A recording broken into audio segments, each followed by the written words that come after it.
This is Extra Paycheck Podcast, episode number 54.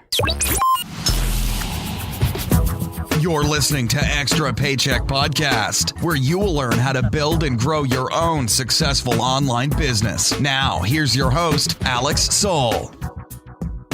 Welcome to yet another episode of Extra Paycheck Podcast. This is episode number 54, and in today's episode, I've got a very special guest for you. His name is McGoff, and he's running a successful lifestyle and fashion blog at The Modest Man. A lot of great advice today, so make sure to listen to this episode entirely.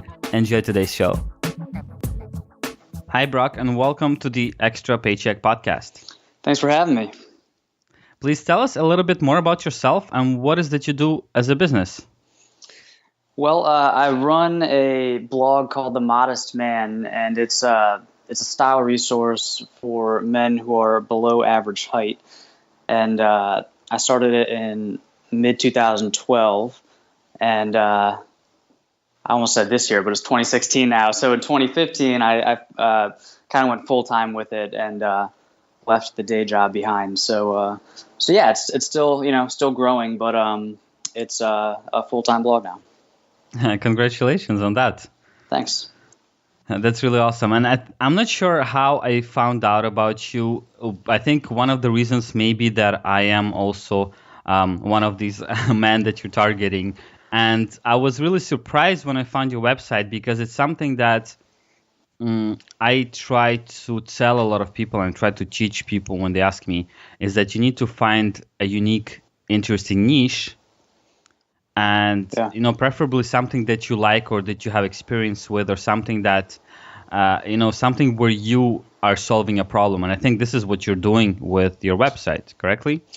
Yeah. I think it has to solve a problem. And I think the more specific, the better. I recently did a post on Reddit where I was talking about my blog, and I got a lot of questions from other people who either wanted to start a blog or who had one. And I try to tell people, and I didn't make this up. I don't know who made this up, but to use the rule called the 2 qualifier rule. So like if you have an idea, try to add 2 qualifiers to it to make sure it's really niche. So like for me, instead of just saying I'm going to have a style blog, I'm going to add 2 qualifiers. So it's going to be a style blog for men, and then even further, it's going to be a style blog for shorter men. So that makes it really unique and something that nobody else is doing. Yeah, I totally agree with you. And this is a great idea. Niche it down as much as you can, because as you just mentioned, style blog or fashion blog, there's so many of those. Right. And it's, if you start a brand new fashion blog right now, there is hardly any chance that you'll ever stand out from the crowd because, everybody does it. The same goes to man fashion. Now we're going a bit more deeper into the industry, but still there's so many man fashion blogs, Yeah, there's thousands. Yeah, exactly. I mean, and I think it's true with any area. There's a lot of people who want to have cooking blogs, and you can't. It's going to be really tough to make a name for yourself if you just start a cooking blog. But if you start a cooking blog for stay-at-home dads, or something like that, that'll be a lot easier. Yeah, totally. So how did you get the actual idea of starting that blog? Well, so I was interested in online business, online marketing, and I had dabbled with niche websites, but I hadn't really had too much success. And I was actually looking for, I was working in an office where I had to dress up, and I was not a well-dressed person. And I was, looking for advice on the internet, and I realized that I couldn't find anything that was specific to my build, my body type, excuse me. And so I just kind of started, the blog that I wanted to read. Mm-hmm. That's also interesting. And this is something that I also started noticing when, not noticing, but let's say when I write an article for even the Extra Paycheck blog, right? I don't publish an article unless I'm 100% satisfied with it. Unless I think to myself, this is something that I would love to read. Yeah. I don't publish it because what's the point, right? Right. Yeah. I mean, there's enough there's enough low quality content out there on the internet, so I think you have to make sure that it's something that, you would actually read, even if it wasn't your own. Yeah. All right, Brock. So you started in 2012, and you said in 2015 you went full time with it. So we can assume it took you 3 years to grow it to the point where you were comfortable enough to leave your job and just do it full time.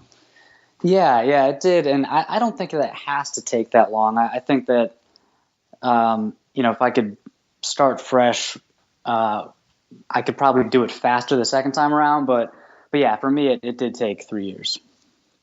Yeah, that's something I ask because a lot of people ask everywhere on Reddit. They ask me by email. People send me questions, and everybody asks this question that I kind of hate this question because everyone asks, how long does it take till you start seeing income or success or traffic? And I can't answer that question because it's so different for everyone. And even in your case, this is why I'm asking you, because it's different from seeing traffic and some kind of income and then deciding that this is going to be your full-time gig. So there's just so many variables in it. And once again, this is the reason I'm asking you, because I was just curious about your personal case, how long it took you. And now, can you also tell me what were the qualifiers, I guess, in your case to decide that this deserves to be your full-time gig? Yeah, that's a good question, because a lot of people, it's really hard to decide, like even if money's coming in, like, is it enough, and to be honest, compared to my last full-time job, like I'm not making as much with this blog as I was at this job. And a lot of people, that's their criteria. They say once my side hustle makes as much money as I'm making at work, then I'll leave work. But for me, it was, can I cover, my monthly expenses, basically, like my cost of living. And if I can do that, then I'm comfortable, making it a full-time job. Mm-hmm. Okay, that makes sense. And as you mentioned, I've talked to a lot of people on this very podcast, and everyone has, once again, a very different approach to that. Some people quit their job without even starting a side hustle just because they're so fed up with their job, right? Mm-hmm. And they're like, I can't do that. I know I have to do something else. I don't know what, but I have to leave the job and start something. Some people do go as far as building their side business to outgrow their job, and this is when they quit. And some people are more like you mentioned, when you see that it's covering your expenses, at least that's a good sign, or that was a good sign for you, I guess, to invest more time into it and more energy, more effort. Yeah, I mean, I guess it depends what, why you're doing it, and also your situation. I don't have I don't have kids, so I'm pretty flexible right now with my lifestyle, and I really value making my own schedule and having a lot of time flexibility. So it's definitely possible to have like a 9-to-5 job and spend the evenings and weekends building a side business, as I think a lot of the people you interview are doing that, and that's fine. For me, I just wanted to get to the point where I could focus on the Modest Man all day, every day, so because I found that when I got home from a long day of work, I was just kind of drained, and it was hard to really put a lot of energy into the business just during the evenings and weekends. Mm-hmm. True. And Brock, let's be honest here.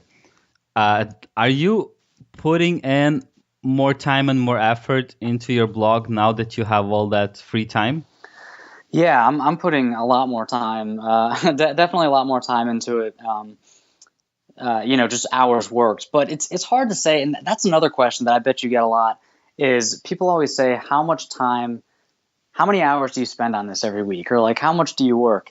And it's like, it's hard to say, because you think, like, I think about it all the time, actual hours worked, maybe, 30 to 40, but I'm always thinking about it. It could be 1:00 in the morning and I'll wake up and I have an idea and have to, write it down. So I don't think it's about, it's not that, it's not the 4-hour work week. It's not that, like, you know, if you have a blog or some online business, you're not going to work as much. You're still going to work a lot because you want to, but you have the flexibility to work whenever you want and from wherever you want. Yeah, and this is what I love a lot about that. And as you mentioned, that if you get a crazy idea in the middle of the night, you can afford to get up and actually write it down or act upon it. Unlike having a job when you kind of have to forget all of that and try to get a good night's sleep because you have to spend the rest of the day in the office.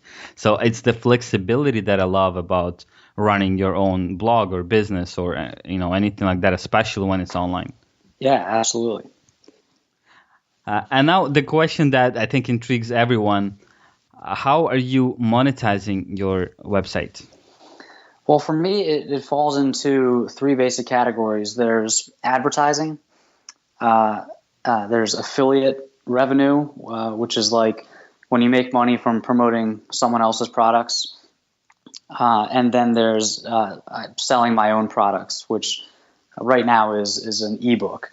So it kind of falls into those categories, and they're split pretty evenly. Mm-hmm. That's cool. Yeah, I like that you're going in different directions with monetization. That's, I think, is something very important, because if one of them fails, at least you have others to fall onto. Yeah, definitely. I mean, I think in a perfect world, it'd probably, be able to monetize just by selling my own products and not have, any advertising on the site. But yeah, advertising, I think if you do it right, it can be a big portion of your revenue, and without being too intrusive or without taking away from, your reader's experience. So, and the other part of advertising, I mean, if you just look at that category, it's split into two halves. You have like banner ads, which is, I think, what a lot of people think about. And then you have sponsored content, which is when you do like a whole editorial for a brand, or that's sponsored by a brand. And that can be huge for bloggers. Mm-hmm. I agree with that. And I've seen a lot of blogs, a lot of podcasts when you see brands advertising there. And you know that it's, the person who runs the blog or the podcast, they must be getting more money from this deal than just promoting this product as an affiliate, because often when you are promoting a brand, they can't really track how many sales they really get from it, right? Because a person could hear, let's say, if I talk about your very website on my podcast, mm-hmm. and some people who are listening, they would need your kind of advice and your kind of, let's say, products that you're selling or promoting, and they would go to your site, and you might even see a click, they came from my website, but at the same time, if they're just listening to the podcast and they type it in their browser directly, you wouldn't know that they came from listening to my podcast. Yet you will make a sale, let's say, or you will get a new subscriber, a new reader. Right. And for a lot of brands, it's the reach that counts. They know that they can't exactly quantify how much money they'll make back, but they're like, okay, this guy is getting this many visitors per day, so it's worth it for me to pay a certain amount to this blogger or to this YouTube or podcast or whatever, because, in the end, it all makes sense. Yeah, I agree 100%. And I think that, first of all, if you're a business and you're paying for any sort of advertising or promotion, you should be able to track things pretty closely. And if you can't, then you should try to get better at that, because, with digital, it's pretty easy to track your dollars and see if you're, getting positive ROI on advertising spend. But I agree with what you're saying about affiliate, because with affiliate agreements, it makes sense for the person selling the product because there's zero risk, but it doesn't really make sense for the person promoting it, the affiliate. Like in my case, that would be me, because like you're saying, I'm not going to get all the credit for all the reach, and if something happens, like if they hear about it on my blog, but then they don't buy it that day, and then next week they Google it, I didn't get credit for that. So I think, having an affiliate arrangement is kind of like being a commission-only salesman. And I try to stay away from that unless the brand can show that they have like a successful case study with another blogger. That makes a lot of sense. And I think what helps, well, for me personally, because I follow certain people online, right? So I listen to their shows or I watch their videos, I read their content. And what happens that in some cases, they promote a product or service, and I go out of my way to find their affiliate link because I know that they deserve the credit because I really enjoy the content. So I kind of, try to make sure that they get some kind of something back from me. Right. Or sometimes what happens is those same people, they strike some kind of deals with their companies who they're affiliates for, and they would get a discount, let's say 10%, 20%. So it's even more of a reason to go through their affiliate link because you would get a discount that you would not get otherwise. Yeah, that's a great point. And I think that if possible, you should try to get that kind of arrangement, where there's a reason for people to go through your link. Because otherwise there's just no incentive. Yeah, true. And Brock, I wanted to ask you here, checking out your website, and I noticed that you're coming out with your own physical products, which I think is like a holy grail for a lot of online marketers and bloggers when you launch your own physical product. Could you tell us a little bit more about that? Yeah, so I just finished a pre-order campaign for a line of shirts, and it is a whole different ball game with physical products. And this was my first time doing something like that. And so basically we designed a shirt and then sold it on a pre-order basis, kind of like Kickstarter, which it's not ideal because the people that order, they don't actually get their shirts for a couple of months, but at the same time, you don't have to have all that cash to manufacture a bunch of shirts, before you take orders. So it's a low risk, way to do it. And it went pretty well. It was a steep learning curve for me because it's not like online business. I mean, there's manufacturing, fulfillment, there's just it's just a whole different, packaging. We had to get the fabric from Japan and then, send it to Chicago to make the shirt. So it's just like a lot of moving parts. And I think that there's a lot of opportunity for people who are online to add a product, to their business, like a physical product, but it's not for the faint of heart. I think it's going to be a lot of work, and it requires, I think, some different skill sets than what you need for online business. Yeah, totally. I think online just helps you with, once again, marketing and promotion, but everything else you just mentioned, it's something totally different. Come on, manufacturing a product, it has nothing to do with online marketing or affiliate marketing or anything that we've been learning for years. This is a whole new game, as you said.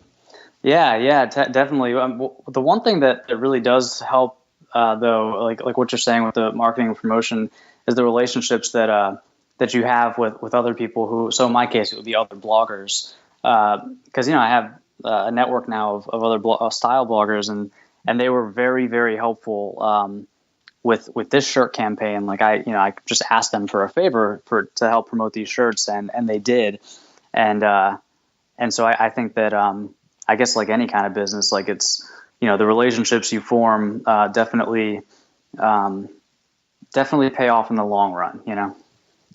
Yeah, that's great advice as well. I think building those relationships in your industry is really important online. Yeah, it is. And it's easy to kind of be in your own little world because a lot of the times if you're running an online business, you're just maybe working from home and you don't actually meet a lot of the people that you're working with in person. So I think it's important to get out there and go to conferences and try to meet people in person. And is this the way how you met some of those people in your circles now? Have you met them offline, or did you still meet them online? Well, most of these relationships started online, just via email and stuff. But yeah, we have, I guess, in my niche, like men's style, there's a conference called StyleCon that this year will be the third year that it's happened, and so a lot of the guys who I had known, through their blogs, go to this conference. So we get to hang out in person and catch up once a year, which is really fun. Yeah, that's really cool. Yeah. All right, Brock. Another question comes in. This is more about your blog, once again, more technical. And that's the question that I think a lot of people would like to hear the answer to. So you have this blog that's now making enough money to at least cover your expenses. And I'm sure you're making some profit as well. Mm-hmm. You're making a living from your blog. Mm-hmm. How many visitors do you get to this blog? Let's say monthly. So if you're looking at visits right now, like last 30 days, about 110,000. If you're, and then page views would be like 170,000 maybe. Mm-hmm. And then, unique visitors is about 90 something thousand. Okay. So that's a really good number also to hear, because once again, I get questions from people. They're telling me that they're trying to sell something and promote something, and they're not making any money, or they're making like one sale per month. And, I look at the site and it looks okay. The content is, let's say okay, not more than that. And then I would start asking about the traffic, and these people tell me, I'm already getting like at least 10 people per day. And I'm like, if you're getting 300 people in a month to your website, you can't really expect anything at all. And you can't like use these numbers to even calculate what's your, conversion rate or anything of that sort, because it's such a low traffic.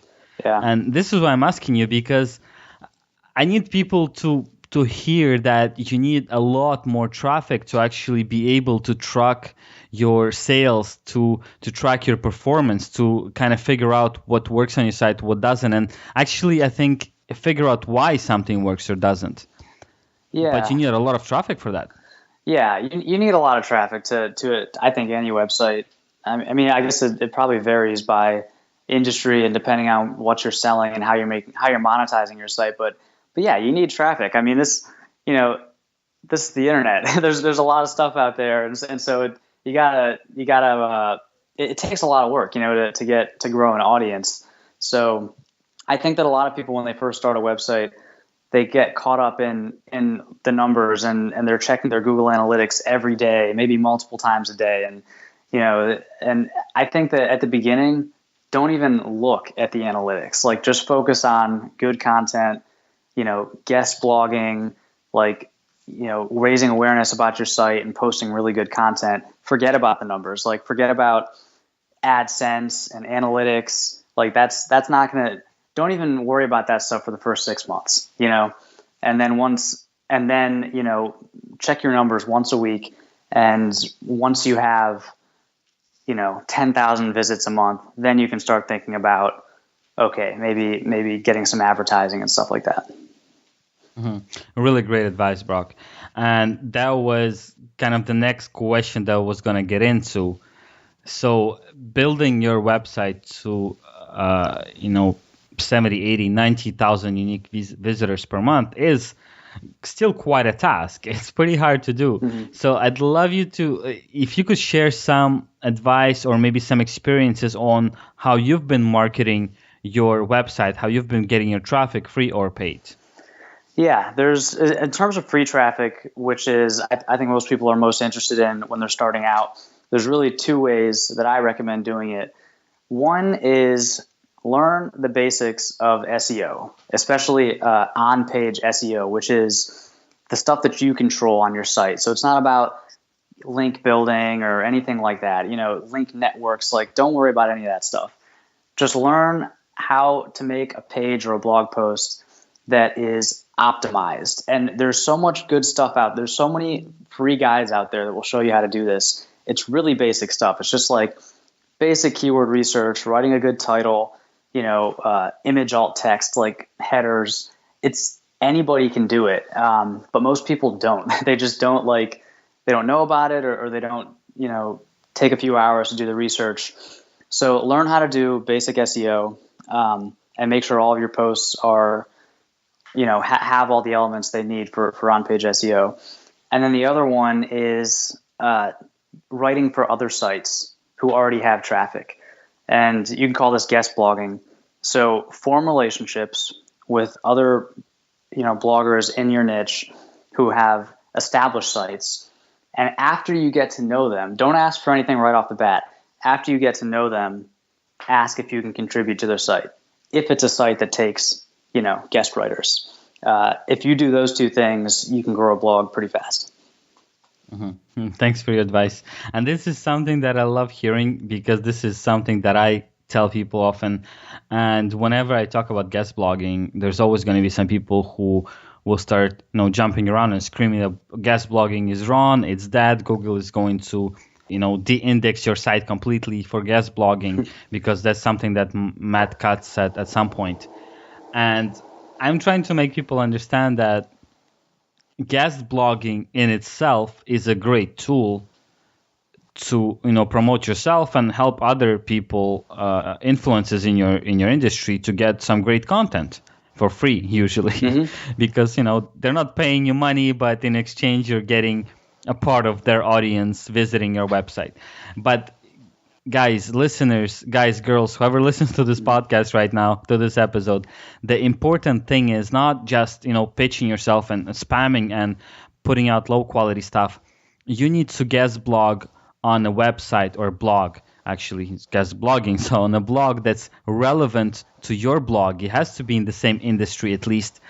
And it has to be a high quality blog for which you have to write a high quality piece of content. It's not just, scraping a 300-word article and blasting it all over different blogs who are spammy and nobody likes them, nobody really reads them.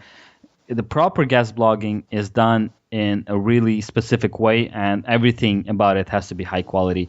There's no other way around it. And if you do that, high quality, just as Brock mentioned, you will start seeing increase in traffic. You will start getting more loyal followers and fans of your brand. So this is something that still works in 2016, and I think it's something that's gonna always work as long as you pay a lot of attention to the quality of what you're doing. Yeah, I agree exactly with what you just said. I mean, I think what happened is guest blogging works so well that, like anything that works, it gets abused. And so, spammy SEO people started using guest blogging as a tool to build links, and that's why it started to get a bad reputation. And that's what Matt Cutts was talking about. But maybe we just shouldn't even call it guest blogging anymore, because that kind of has a bad connotation. But I mean, just think about it. Every established site has multiple authors. Every big site. So it makes sense that that you can write for someone else's site and you can let other people write for yours. But I think your goal, like what you're saying, when you write a guest blog for someone else, your goal for that post should be that it's the most popular post on their site, and they ask you to write another one. So that's how you should approach it. Yeah, totally. I agree with you. And this is something that I've heard, I don't know from who exactly. This is something that I've heard recently, and I really liked it. And the guy was saying that in order to have a chance, let's say, to just get a shot at ranking in the top 10 of Google for your keyword phrase that you want to rank for, right? Mm-hmm. He's like, this is the test that you do, or this is like kind of preparation. Like, you go on to Google, you type in the keyword phrase that you would want to rank for, and you look through the first 10 results. You open every site, you look what kind of content it's ranked for. He's like, now you have to write an article that's 10 times better than any of those articles. Yeah. Right? He's like, it's not, nobody guarantees that you'll rank anywhere, but this is your actual chance to get ranked. Otherwise, if you're writing content that's not any better than the content that's already out there on the first page, chances are you're never going to rank well, because why would Google outrank great content by mediocre content, right? Yeah. It has to be really good. And this is the whole game of SEO. It's always been like that, but as marketers ruin everything. There's always, like you just mentioned, Brock, there's always these spammers and people that try to take advantage of something that works, and they ruin it for everyone else by abusing it. Yeah. So in the end, I think we're kind of going back to basics with when it comes to SEO. It's always been about great quality content, and it's always going to remain that way. Maybe now just posting great quality content isn't the only thing. Like, it's not enough, especially in many industries where it's super competitive.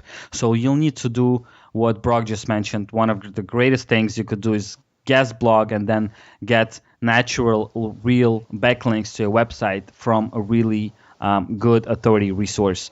And that's another thing you can do. But always coming back to high quality. That's what matters now, and that's what's gonna matter the most for the upcoming years. That's for sure. Yeah, absolutely. Anytime you sit down to produce a piece of content, I don't care what the topic is. Yeah, Google it and make sure that you're writing the best version of that idea. And if there's already a really, really good version, maybe you should pick another idea. So like if you're gonna write how many blog posts are there about the top 5 WordPress plugins, or like posts. Oh my God. Yeah, right. So don't write that post, because there's enough of that out there. If you want to write a post about WordPress plugins, make it unique, and you have to make it somehow super, super valuable so people actually want to share it, link to it, and save it. Yeah, totally. And I've seen what you're just talking about, exactly that. I was looking for some plugins, and I was looking for that exact keyword phrase. And, to be honest, I didn't love the content that I saw most of the time, because a lot of people just would, put up a list of plugins, let's say, and they wouldn't describe well enough what they do and how to properly use them. So, Right. That's an idea that if someone would ever write this kind of article, that's what I would suggest. Make it longer than everybody else's. Mm-hmm. Put in more plugins, but put a personal touch to it. Invest a lot of time researching or even testing those plugins on your website, figuring out exactly how they work, maybe figuring out some tricks, and then writing an article about that. Now you also have a better chance of ranking, because your content is so much better than the others. Just like Brock said, if you found one that has a great content, chances are you won't outrank them.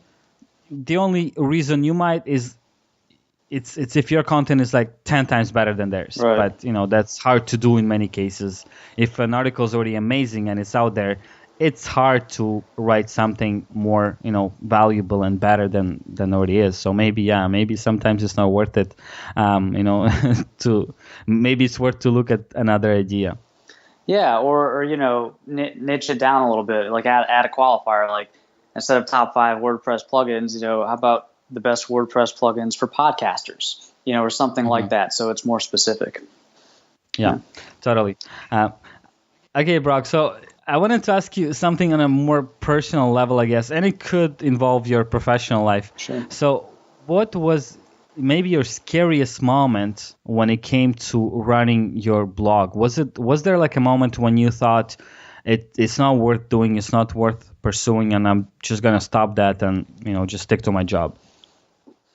Well, I don't think I had a moment like that. I mean, I've definitely had some moments that were a little scary. When I was doing this shirt project that we recently wrapped up the pre-order campaign, there was a point where I had a idea of how much these shirts were going to cost me to produce, and then how much I could sell them for. And then, halfway through the process, I learned that they were going to cost me like twice as much as I thought. And wow. Yeah, and so that was like, that was kind of a heavy, blow, because it kind of took away the chance of the project being really profitable. Now, I'm still happy about the project because I still got to make some shirts and we got a lot of orders, but yeah, stuff like that happens, and I think that it's hard, especially when you make a choice to invest money, because I don't have a whole lot of extra cash to put back into the business. I have a little bit, but not a ton.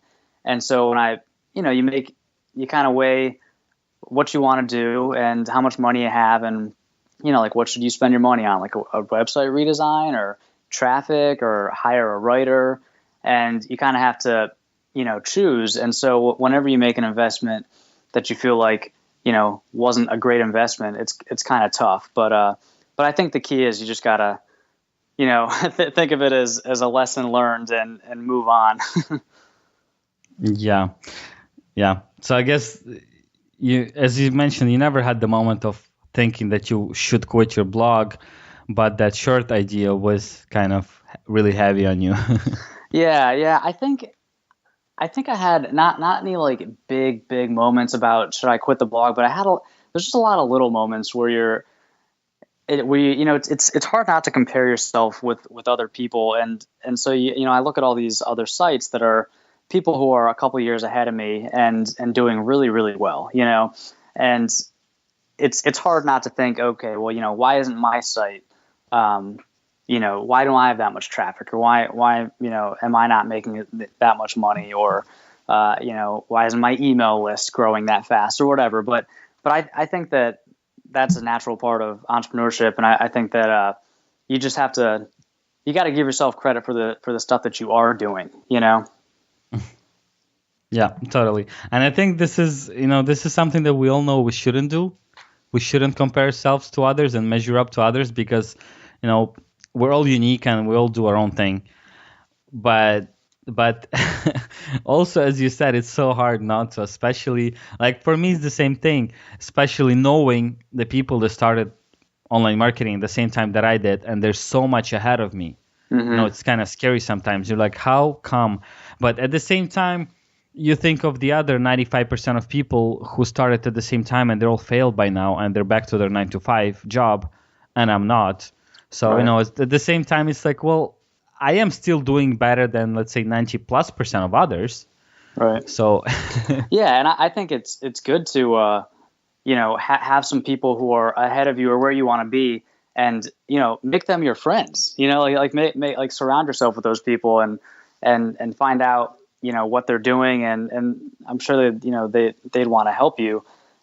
And I think that's useful, and it's also useful to to give yourself recognition for where you are, because like just the fact that for anybody listening, that like if you're doing it anything full time, or even a side hustle that's actually earning a little bit of money or getting traffic, like you're already ahead of most people. So try to focus on that and stay positive, because otherwise you'll just get burnt out.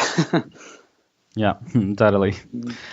All right, Brock. So I'd like to ask you a few more questions that would appeal more to the beginners in online marketing space. Sure. I guess when you just started your website, I'm guessing, this is a wild guess, but most of us started like that.